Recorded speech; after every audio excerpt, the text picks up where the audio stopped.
Do you want to learn how to bridge by just holding right click and with good speed, 90-degree turns, and tons of style tricks? Then all of your life's goals and aspirations can be achieved through this cha-cha bridging tutorial. Now technically I already have a tutorial on cha-cha bridging, but it's extremely brief and doesn't really go into the details. But this video is the advanced guide for cha-cha bridging, going into extra detail on how it works and teaching new stuff like turning and style tricks. Here I'm departing everything I know on cha-cha bridging, so let's get right into it. So here are the key things that have to happen for you to start the bridge. First, you have to move backwards and hold spacebar right at the edge. Then, right after the apex of your jump, hold right click as you start falling. You'll automatically place 2 blocks and land on the second one. And since you're still holding spacebar and right click, you'll immediately jump back in the air and place more blocks. So that's pretty much the theory behind cha-cha bridging, but now let's see how to actually do each of those steps in game. You're going to want to hold your crosshair at a specific angle before starting the first jump. Anything from about 62 to 76 degrees should work, but I recommend looking at about 65 degrees. So now with your crosshair locked at a specific angle, hold S, and then once you've reached the edge, hold spacebar. Remember, you need to land 2 blocks away from the edge. So a way you can see if you're doing the jump right is to have 2 blocks already placed. Then see where your jump lands you. If you land anywhere on the first block, or even on the first half of the second block, you're jumping too early. You'll need to time your jump closer to the edge.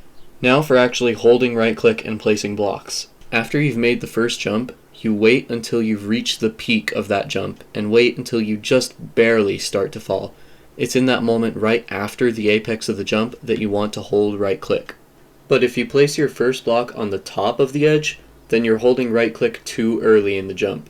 And if you only place 1 block and fall into the void, then you waited too long before holding right click.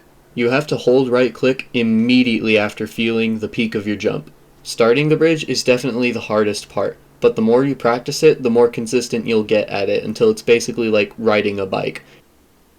So that covers starting the first 2 blocks, but you're not really going to get much farther without proper spacing for the bridge, so let's get into that part. If you're just holding S, you'll overshoot the bridge and fall. Instead, you have to slightly vary your speed, so you're just barely slower than if you were just holding S. The best way I've found to do this is by sequentially tapping A and D. You can also time your S key, which is what I used to do, but through experimentation I found that it was much easier to correct my spacing with A and D, and because of that I could go much farther than with just timing my S key. The moment you land on your first 2 blocks is when you need to tap either A or D. Then, every time you land is when you want to start tapping the other key. You're tapping A and D too fast if you start misplacing blocks or even building up. And if you don't land on any blocks, then you're tapping A and D too slow. Alright, that's pretty much it for holding the bridge. Now, let's get into turns and style tricks.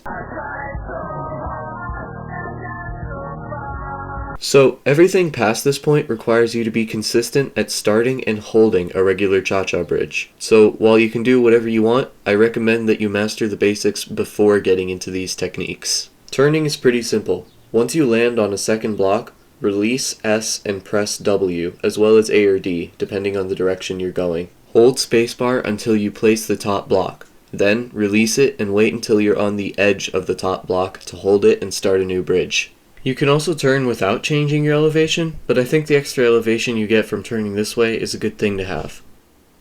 Alright, now for style tricks, and some of these are just different ways to move your crosshair around, but those ones do require different keystrokes from regular cha-cha bridging. First off is the seizure bridge, which is just rapidly shaking your crosshair around. Shaking your crosshair around makes you a bit slower, so to keep the same speed as a normal cha-cha bridge, you have to put more time in between your A and D taps. Also make sure that your crosshair never leaves the side of the bottom block, but that's the case with all cha-cha bridging. You can start by doing small crosshair shakes, and then slowly increase the intensity of them as you get more familiar with it. The next style trick is to just move your crosshair side to side. For this one, you want to be closer to your bridge than normal, and you want to hold A and D for longer periods of time. The last style trick is to use crouch key instead of A and D, and to practice this method, you want to cry. Just cry, and eventually you'll do it. Alright, so that's pretty much everything for the cha-cha bridging tutorial. It's kind of weird that I have 2 of these on the channel now, but I just felt like there was more to say than in my last one. I hope this slightly more detailed video helps someone, and also thank you all for 400 subscribers. It's crazy I had 100 when I started working on this video. Like, where are all of you coming from?